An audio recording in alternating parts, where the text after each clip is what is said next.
A cada episódio que se passa, o pessoal que está acompanhando o anime de Jujutsu Kaisen começa a perceber o porquê do arco de Shibuya ser tão comentado por quem já leu o mangá. E agora que o Toji e o Sukuna saíram para caçar os outros na base da porrada, a situação que já estava fora do controle agora parece não ter mais solução.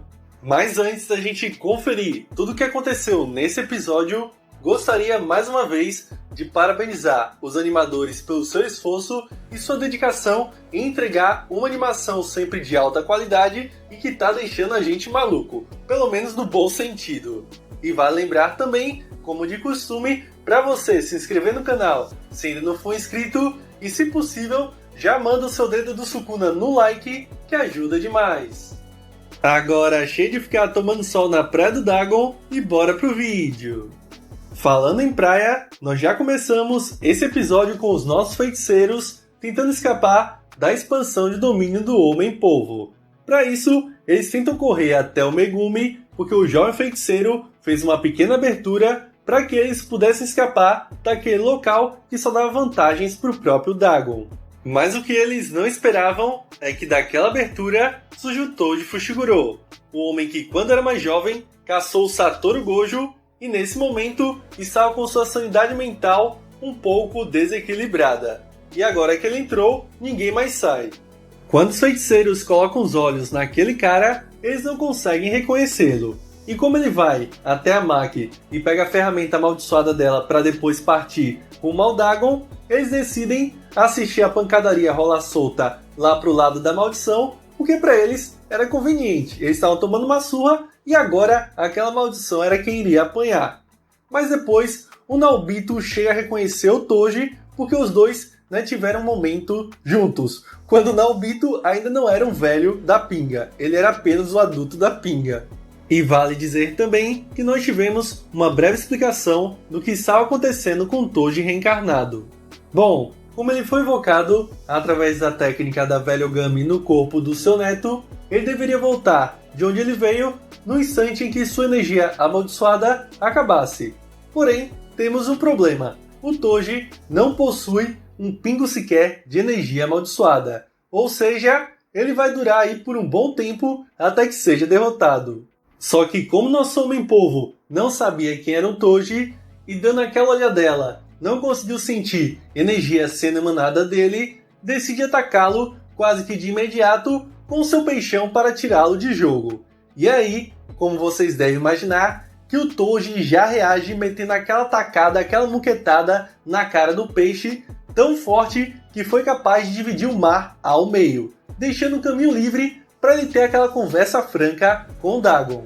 Entretanto, o Dagon estava querendo ficar longe dessa conversa com o Toji, e ele começa a arremessar tudo que é tipo de peixe na direção do caçador. Ele já estava tão desesperado que só estava arrumando assim o que ele estava encontrando na água. Ele jogou tubarão, serpente marinha, baratão do mar e até piranha no Toji. E olha, o homem tá no drip, viu? Porque ele dá aquela mordida na piranha que só não arrancou o pedaço porque ele já estava cheio de frutos do mar. Depois, como estava dando uma vontade de comer takoyaki, aquele bolinho de polvo japonês, o Toji começa a afiar a ferramenta amaldiçoada da Maki para encerrar de vez com aquela batalha. E o Dagon, é claro, fica ainda mais preocupado com o que iria acontecer com ele. Ele olha para um lado, olha para o outro e se vê sem saída. Até que ele se liga que o Megumi já não estava mais conseguindo manter a sua expansão de domínio. E assim, para ganhar tempo, ele decide levitar para fugir do Toji. Só que quando ele levita, o Naobito chega atrás dele e diz: Não pense que você vai fugir dessa vez. Dá um chute e quando o Dagon vê, já tá de cara com o Toji, que entra só no espeto, transformando a maldição em poeira. Já sem o Dagon, os feiticeiros se perguntavam o que iria acontecer com eles. Aquele cara era um aliado ou era um inimigo? Porque se ele viesse pra cima de qualquer um ali, as coisas ficariam muito feias. Afinal de contas, ele derrotou uma maldição de nível especial praticamente sozinho e sem qualquer dificuldade.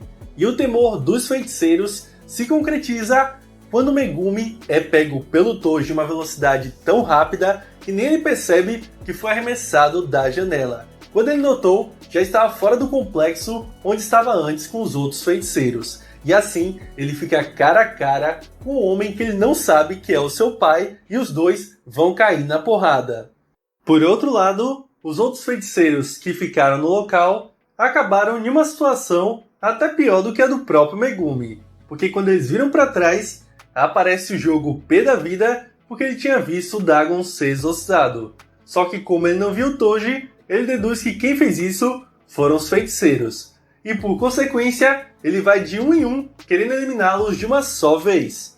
Primeiro, ele vai no Nanami e já manda uma rajada de fogo a queima-roupa para o feiticeiro sentir e ficar carbonizado.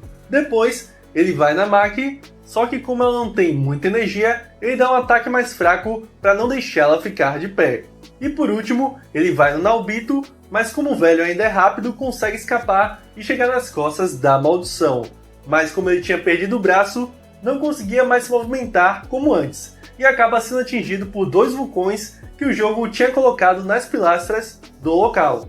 Quando ele ia tossar ainda mais o pobre do velho, ele para porque ele sente a presença do rei das maldições. E como ele queria encontrar o Sukuna, ele vai até onde ele tinha sentido a sua energia. Chegando lá, ele presencia uma cena inusitada. Ele vê a Nanako e a Mimiko dando o dedinho do Sukuna na boca do Itadori. E como ele é poucas ideias, ele já manda outra rajada de fogo na direção das garotas que só escapam graças ao iPhone XL da Nanako.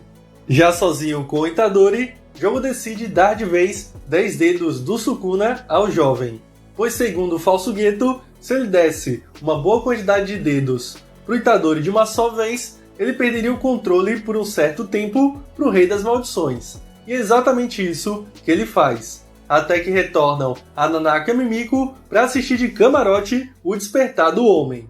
E que despertar, porque quando o Sukuna fica de pé, geral ali começa a suar frio e eles ficam se perguntando se ao menos eles podiam respirar. E o Sukuna só no passinho, de um em um, até chegar até eles. As meninas, sabendo do perigo, se ajoelham logo de imediato. E o jogo fica em dúvida, sem saber o que fazer, o que deu tempo para o Sukuna dar um corte que levou metade da sua cabeça.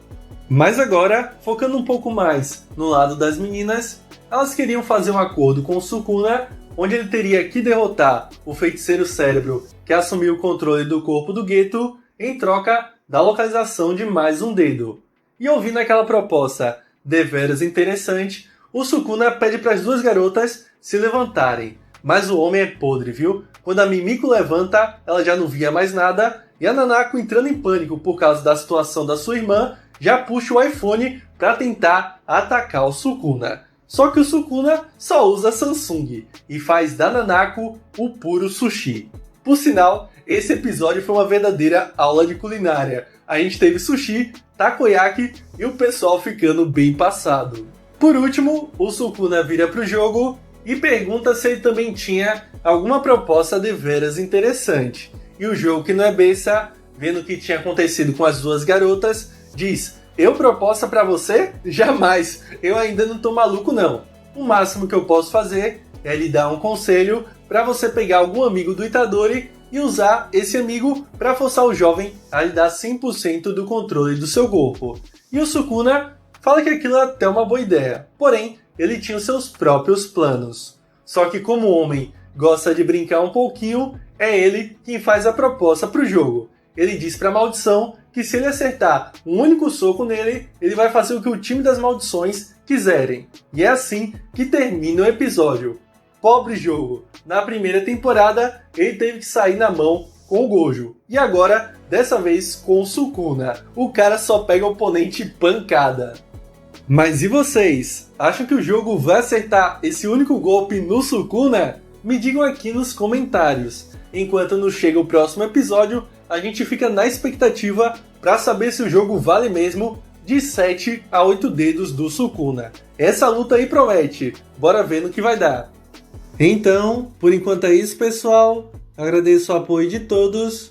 Conto com sua inscrição no canal se ainda não for inscrito. E se possível, deixa seu like que ajuda demais. Vou ficando por aqui. Valeu e até breve. Fui!